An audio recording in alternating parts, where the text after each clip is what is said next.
Long before humans built cities or tamed fire, the world was alive in ways most could not perceive. The forests, the fields, the deserts, they were not silent. Life thrived not only through movement and sound, but through subtle signals invisible to the human eye. Every plant, every tree, every blade of grass had a story to tell, a message to pass. And yet, for 1 million years, humans could not understand them. They could touch them, harvest them, burn them, but they could not speak to them. They could not hear what plants were trying to say. Plants were not passive. They sensed, they reacted, they communicated. Through light, through chemical signals, through subtle vibrations in the air and soil, plants exchanged information constantly. A tree under attack by insects could warn its neighbors.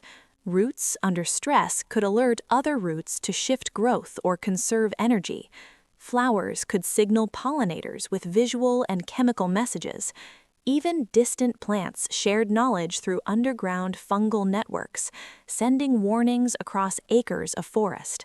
These silent conversations were invisible to early humans, but they shaped life in ways that were profound and fundamental. Imagine a world where humans could hear these messages, where touch, gesture, or proximity could unlock an exchange of knowledge between species. What would humans have learned if they could communicate with plants? Perhaps they would have understood soil quality without digging. Perhaps they would have known when rain was coming, when predators lurked, or when food sources were ripe. Plants could have been guides, teachers, and allies in a world dominated by danger. For early humans, survival was a game of awareness. They tracked movement across plains, read the wind, watched for shadows, and listened to the smallest sound. They adapted to predators, learned hunting strategies, and passed knowledge across generations. But plants were a silent force, one that humans could harvest, fear, or admire, but never truly understand. And yet, the potential for communication existed. The first step humans might have taken would have been touch. Touch is intimate. Touch carries energy. A gentle hand pressed against a leaf, a vine, or a bark could transmit warmth, pressure, and intent. In return, plants respond. Leaves shift, flowers tilt, sap flows differently. Subtle chemical changes ripple through the organism.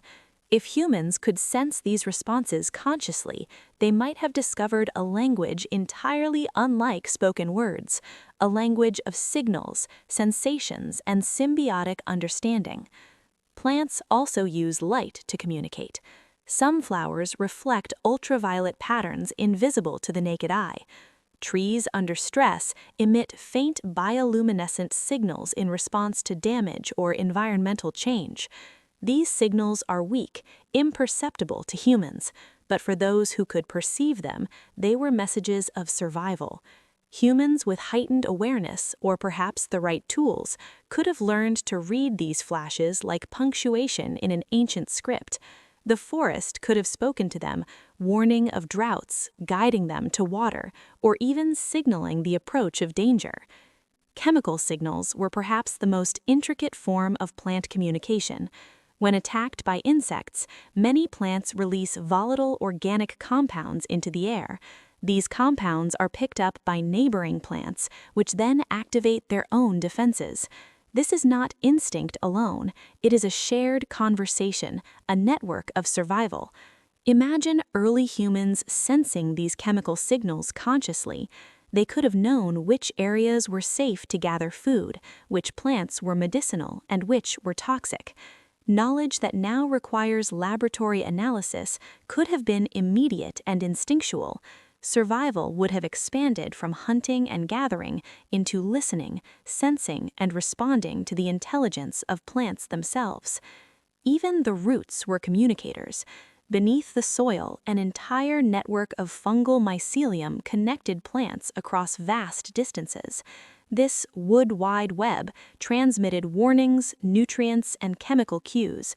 If humans could access this underground information, they could understand soil fertility, find hidden water, and anticipate environmental changes. Campsites could have been chosen not by trial and error, but by listening to the signals of the land. Drought, disease, or the presence of predators could have been detected through the silent, pervasive conversation happening beneath their feet. Early humans were already adaptive and observant. They learned to cooperate, to teach, and to plan. If communication with plants had been possible, this intelligence could have expanded exponentially. Knowledge would not only have been passed from human to human, but from plant to human. The forest could have become a teacher, the garden a library, and the landscape a guide. Mistakes would still carry consequences, but the margin for error would increase. Humans could have avoided starvation, poisoning, or environmental hazards by heeding the subtle warnings encoded in leaves, flowers, and roots. Consider fire, one of humanity's earliest tools. Fire extended vision, created warmth, and offered protection. But fire is also destructive to plants. If early humans had communicated with plants, fire use might have evolved differently. Perhaps controlled burns could have been guided by plant knowledge, protecting critical species, managing pests, and encouraging growth. Humans could have entered a partnership with the land rather than dominating it, an evolutionary leap in stewardship that might have accelerated ecological understanding far beyond what we see in the fossil record. But communication is not just about survival, it's about perception, empathy, and understanding. Humans who could hear the language of plants would not only have gained practical knowledge, they would have gained a new way of thinking about life. Plants are patient. Plants are strategic. They respond to threats not with speed alone, but with systemic understanding. To communicate with them, humans would have had to develop new senses, new patience, and a new rhythm of life attuned to slow signals, long cycles, and subtle cues. The night, the seasons, the soil, all would become teachers in a dialogue never before imagined. This ability might have transformed social organization. Humans could coordinate food gathering with plant signals, anticipating when fruits ripened or when leaves were medicinal. Villages could have become centers of interspecies communication, with humans interpreting and amplifying plant knowledge for the group. Cooperation would expand beyond the species barrier, creating a culture of respect for the intelligence embedded in the living landscape. Conflict and survival would still exist, but it would be informed by a deeper understanding of the world, turning instinct into strategy and observation into wisdom. Magical thinking often exaggerates what is not understood. Early humans may have already sensed the mood of the forest, the trembling of leaves, the sudden stillness, the scent of threatened vegetation, but without conscious communication, these signals were mysterious. Stories, rituals, and myths often encoded practical survival information. Communication with plants would have clarified many of these mysteries. Humans could have distinguished genuine danger from coincidence, understanding patterns directly from the source rather than through anecdote. Knowledge becomes immediate, and survival becomes proactive rather than reactive. The consequences of such communication would extend to evolution itself. Humans who could sense plant signals through touch, smell, sight, or energy would have had a selective advantage. Awareness of edible plants, medicinal properties, or environmental hazards would improve survival odds. Groups with this sensitivity would thrive, passing traits that favored observation, patience, and empathy. Communication with plants could have reshaped the human brain, enhancing memory, pattern recognition, and multi-sensory integration. Cognition would expand beyond hunting and social coordination into ecological intelligence. There is also the element of wonder. Understanding the language of plants would transform fear into curiosity, danger into discovery. The forest would no longer be only a source of threats, but a living partner in existence.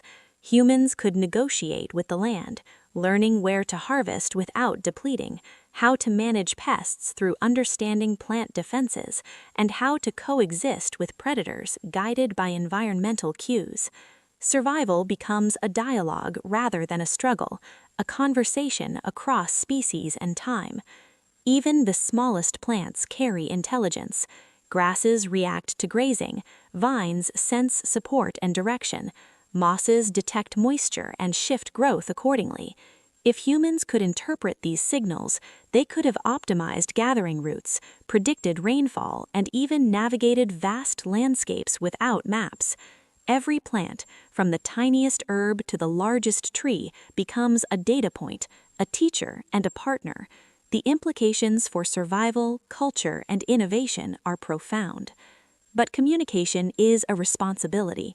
Listening carries the obligation to respond appropriately. Harvest too much, ignore warnings, or misinterpret signals, and the consequences return immediately. Plants are not passive. They react, resist,